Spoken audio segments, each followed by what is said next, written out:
Salut à tous.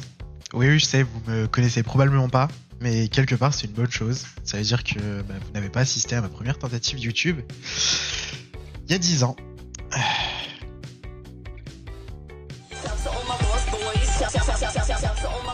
Salut les gens, c'est Lucky.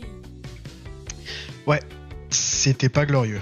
Mais bon, comme on dit, l'échec c'est le premier pas vers un autre échec, mais certainement mieux produit. Donc me revoilà, une décennie plus tard, avec un micro qui ne grésille pas trop, et un concept assez particulier qui consiste à allier le trekking et l'aquariophilie. Bon, maintenant que les présentations sont faites, il est temps de vous dire un peu plus de choses sur moi. Du coup, je m'appelle Luc, j'ai 25 ans, et j'habite en Savoie depuis un an. Et si là tu me regardes en train de préparer mon petit déjeuner, c'est tout simplement parce que je vous emmène pour ma première randonnée sur la dent de l'Arclusa.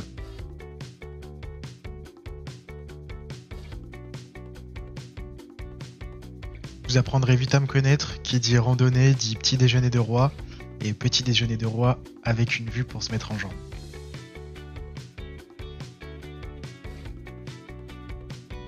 Pour cette randonnée, j'ai pris pas mal de choses parce qu'on est encore en hiver et il risque d'y avoir de la neige. Donc les indispensables crampons, quelques équipements pour filmer, une couverture de survie, on sait jamais, et surtout les poches d'eau. Et bien évidemment, j'ai oublié de le préciser et de le filmer, mais le jambon beurre du Seigneur sera toujours avec moi.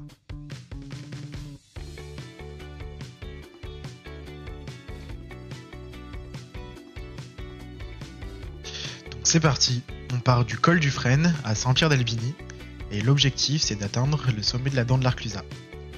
On dit au revoir à la voiture, et on y va.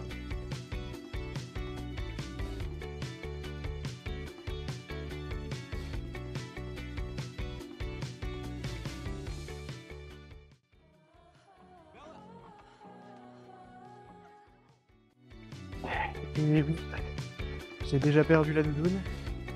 Ça grimpe plutôt fort dès le début, donc et puis là aujourd'hui il fait assez doux, de bonnes conditions. Donc fini la doudoune, on verra ça en haut. Alors oui, j'ai oublié de vous prévenir, mais je vais vous mettre un compteur. Parce que comme vous avez pu le voir, j'ai un tic du visage. Un léger haussement de sourcil. Et ça c'est pour vous faire plaisir.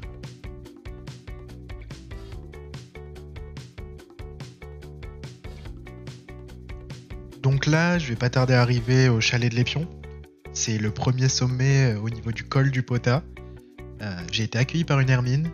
Et là, c'est le moment détente. C'est vrai que je vous ai pas encore expliqué pourquoi Trek and Tank. Et j'ai trouvé une bonne façon de pallier à un problème qu'on a en aquariophilie. C'est la recherche du hardscape. Et c'est vrai que de par mes randonnées, de par mes balades, je suis amené à trouver pas mal de hardscape. Et ça me donne des idées pour créer des aquariums. Et je les partage avec vous, tout simplement. Donc ça va être aussi le but de cette sortie, trouver un scape pour mon anneau de 20 litres.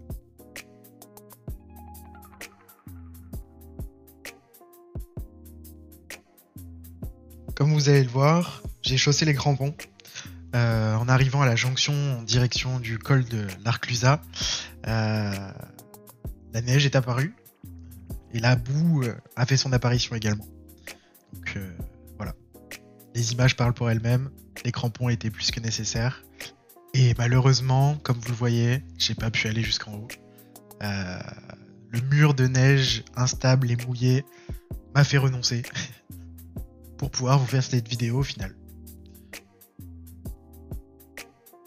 C'est toujours rageant, mais j'ai bien appris une chose ici en montagne, c'est que savoir renoncer, c'est savoir rester en vie aussi. Et puis bon, la vue pour manger mon petit jambon beurre est toujours aussi sympathique, même si j'étais pas au sommet. Donc là, je vous présente Saint-Pierre-d'Albigny, mon village, et en face, toutes les montagnes de la chaîne des Belles Donnes. Et là, comme vous pouvez le voir, et comme je vous l'ai dit, c'était un enfer à descendre.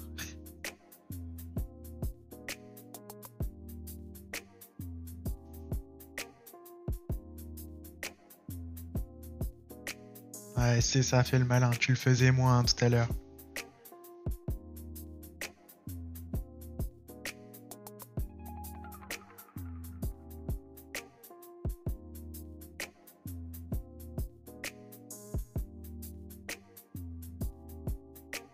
Donc là, si vous avez l'œil vif, vous allez pouvoir voir que j'ai ramené les petites trouvailles.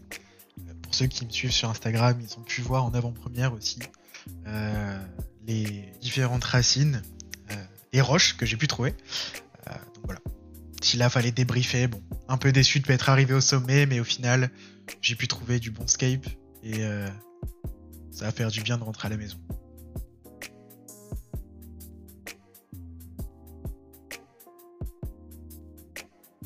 Un dernier regard au sommet en lui disant à la prochaine, parce qu'on va pas rester là-dessus. Et maintenant, c'est l'heure de se focus sur le scape.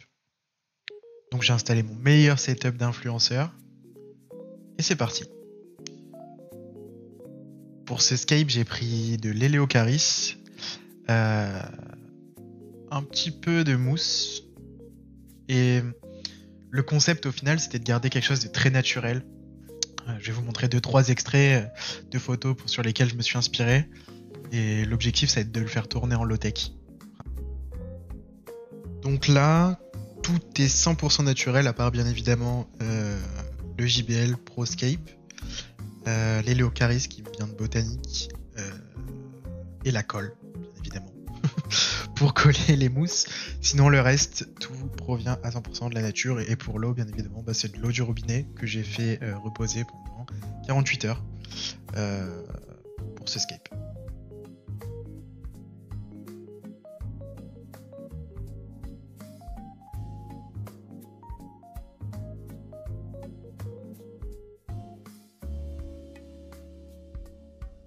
Et voilà le rendu final. Je suis assez satisfait du rendu, j'ai hâte de voir le résultat une fois que tout aura bien poussé. J'ai encore d'autres plantes que je dois récupérer d'une amie pour cet aquarium et je vous laisse profiter du résultat final. En tout cas, merci d'avoir regardé cette vidéo jusqu'au bout. J'espère que ce mélange entre trekking et aquariophilie va vous plaire autant qu'à moi. N'hésitez pas à me dire en commentaire ce que vous pensez. Si vous avez des suggestions, des idées de rando ou même des conseils pour l'aquascaping, je suis preneur. Sur ce, je vous dis à très bientôt pour une nouvelle aventure, que ce soit en pleine nature ou sous l'eau.